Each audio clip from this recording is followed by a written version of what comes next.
I employed a variety of cavia in an attempt to unmake the adversary. The principle was straightforward enough, though in hindsight I abhor my naivete. My humanity had been unscrolled by the caustic void, and now smirked back at me across the divide, privy to all my unfettered malice and pettiness. In answer, I resolved to hurl into the void minds that were not human. Let it parody them. The proximity of the bestial would force a humbling devolution. Or so I thought. The majority of the Cavia merely died. I gave the void living beings, and it sent me back bedraggled cadavers. The dead lay stacked in pyramids around my deserted lab. I was nothing but a failed priest. But a glass splinter of stubbornness still stuck in me, and so I persisted. The correct combination of creatures would work.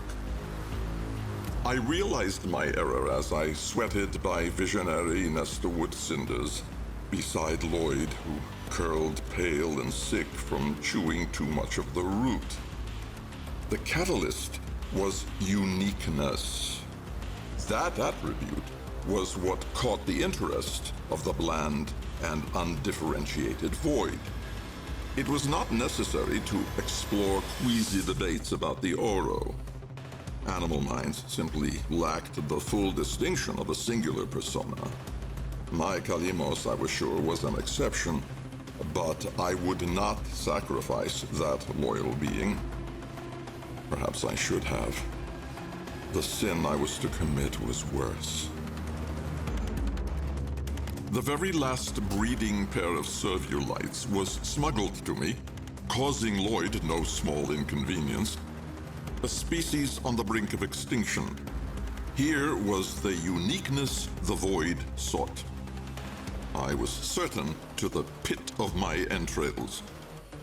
I loaded the pair onto their Seriglass bridal barge, along with an expendable avian and a Norg for mental ballast. Fish, fowl, and beast. A facile equilibrium. They did not die, save one. They came back changed. Witnesses, pilgrims even, chanting freakish praise to the one beyond the wall. I knew then that my gambit had lost. So long as I worked through scapegoats, my guilt would only deepen. I must atone for what I had done through my own blood. Standard laboratory hygiene would have been to dispose of them, but some instinct stayed my hand. The void tongue was an enigma to me, but another, more habituated to the void than I, might one day unravel it. Through the imposition of form upon the formless, they could perhaps glean some meaning. I assigned the Cavia to Lloyd, for I could not bear to look upon them. Not yet. Lloyd is at heart a good and kind man, better than I deserve, and completely oblivious to his own true worth.